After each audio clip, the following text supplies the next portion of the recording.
This episode of Talkin' About Rock is sponsored by Unleash Music. Drawing on years of experience, contacts, and partnerships, Unleash Music is uniquely positioned to platform, develop, and realize the vision of artists of all genres. Achieve your goals by partnering with Unleash Music and take advantage of their decades of experience to help you create and execute your marketing campaign. Visit unleashmusic.com for more info. On this episode of Talking About Rock, Chris Scott from The Summit.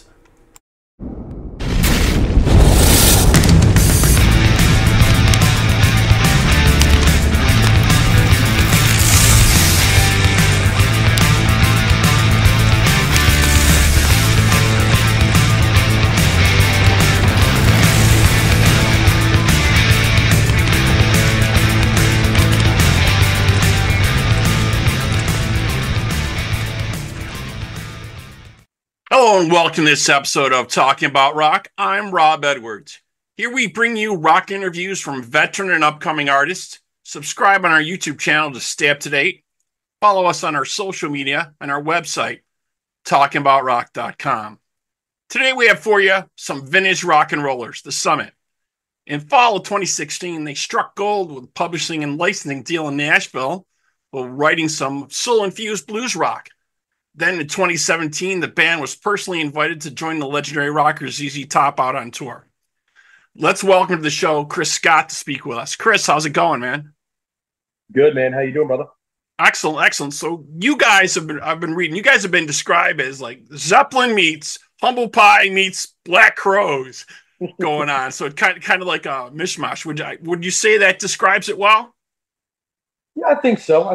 This last run we did, we got compared to the Cult as well. And I'm like, you know what? Love me some Ian Astbury. So, you compare us to the Cult too. That's cool. But yeah, I think that sums us up, man. Exactly. Well. I mean, all these guys are heavy hitters. Humble Pie set the standard back in the day. Obviously, Led Zeppelin and Black Crowes are just been tremendous coming back out. So I think you guys dropped your first EP in 2017, and that caught a lot of success with the Nicola Jane track, right? It did. It kind of came out of nowhere, and it was we have to thank you. You did a great introduction. We have to thank the boys in ZZ Top for that. They kind of got a hold of it and really helped us market it, and it went really well. And Nicola Jane was the I think the biggest single off that 4-track EP. So yeah, we did. We kind of maybe struck silver. I don't know about gold. But yeah, right. Well, I got to delve into that a little bit because you brought ZZ Top back up again. How do you get a call from ZZ Top's management to say, hey, we want you guys on tour with us? Did that just floor you guys or what? Yeah, man. I mean, it was weird. It was odd because we really hadn't put ourselves out there other than being in Nashville. And it was through a mutual friend that worked for their management company that had passed along couple of songs to their manager, and I found myself 2 weeks later getting a phone call from their manager, and he said, hey, we want to invite you out on tour. We really like your songs. Pitched to the band. We'd love to have you out on the Tonnage Tour, and which was awesome, which was amazing enough, right? We're like, yeah, sign us up. Let's do it. This is amazing.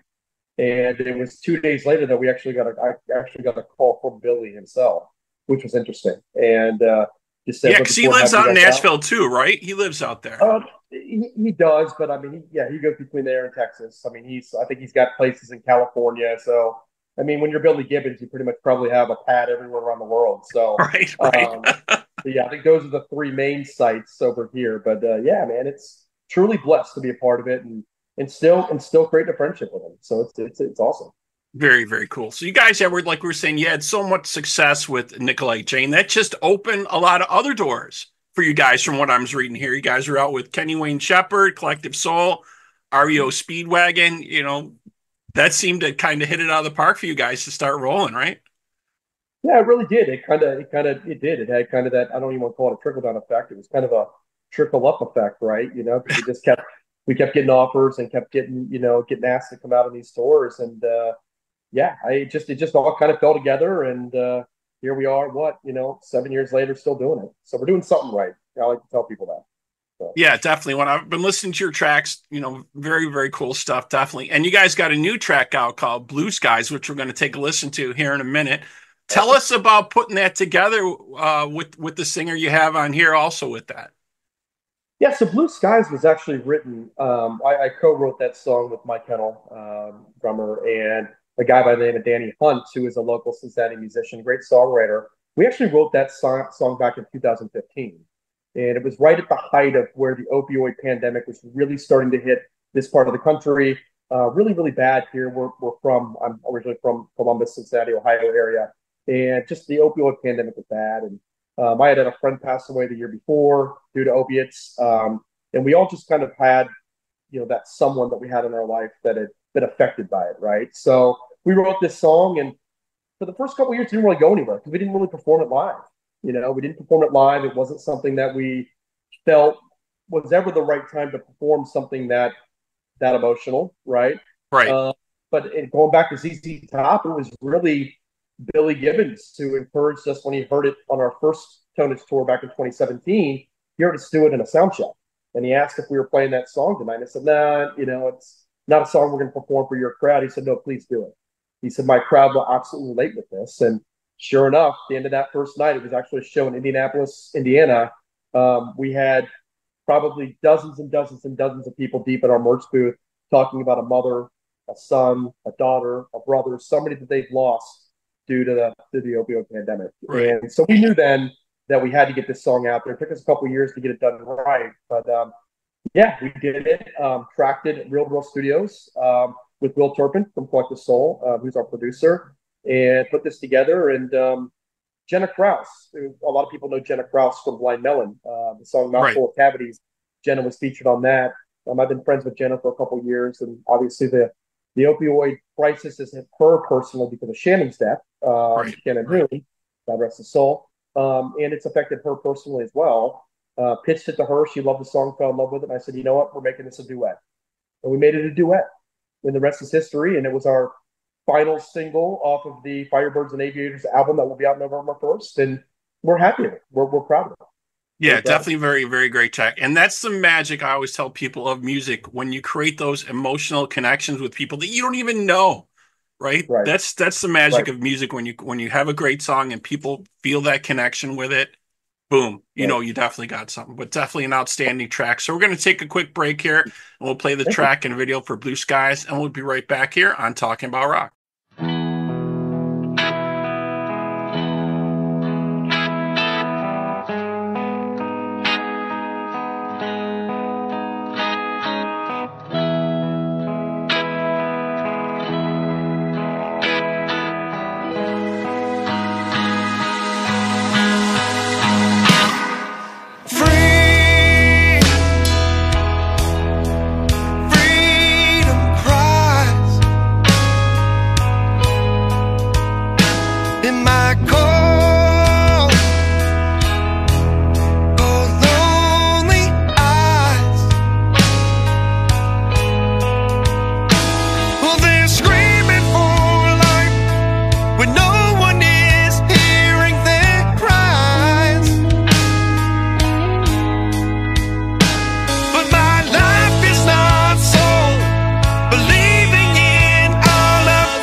Okay, we're back here on Talking About Rock. Just checked out the track for Blue Skies. Excellent. Such an emotional track, like you're saying.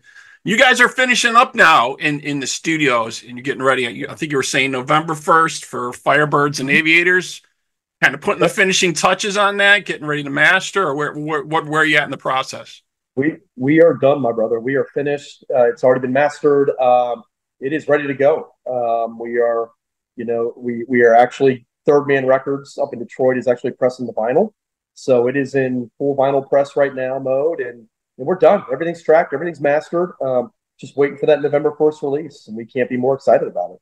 Very, very cool, definitely. So what's next on the horizon? You guys got some shows lined up, or some stuff you're working on, or what's happening after you get the record out?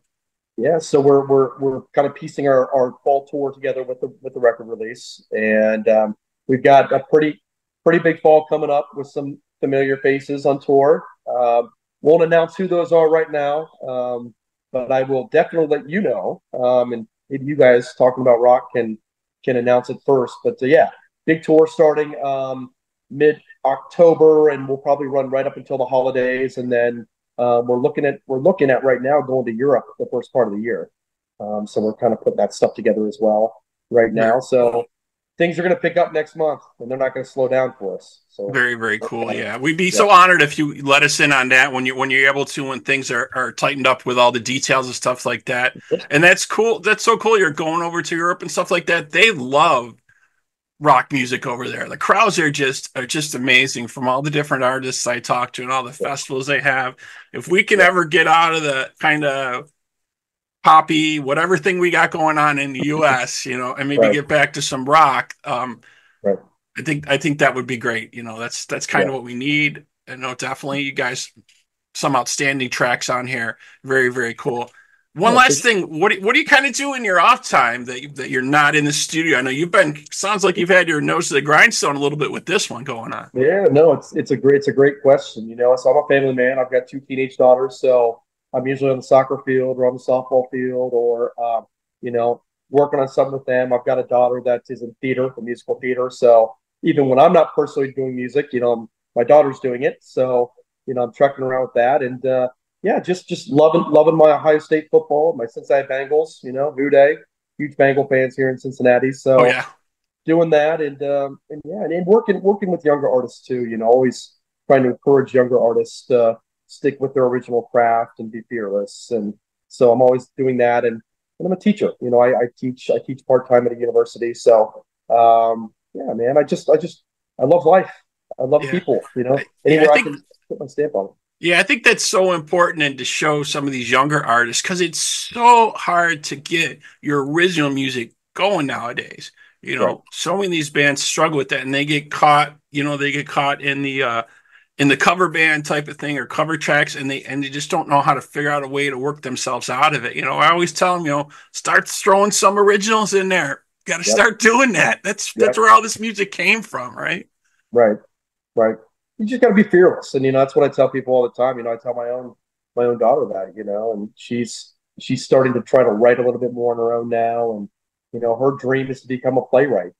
She wants to become a playwright and be able to do that. And I told her, I said, get in there and start writing now. I mean, she's almost 16, but I tell people, just be fearless. Don't have any limits.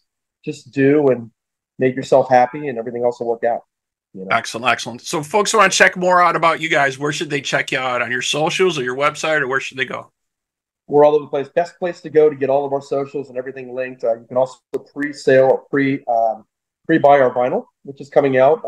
We'll have our pre-save links pretty soon to all of our social platforms, Spotify, etc. as well. But go to thesummitband.com. That is the best place to go. Thesummitband.com. Very, very cool. So November 1st, Firebirds and Aviators will be out from the Summit. You can check that out on their website. I want to thank you so much for spending some time with us today. Really appreciate it, man. And also want to thank our sponsors here, School of Rock North Buffalo in New York, and Unleashed Music for sponsoring Talking About Rock. Thank you so much, man. Really appreciate it. And hope you folks out there will all join us again for our next episode, Talking About Rock.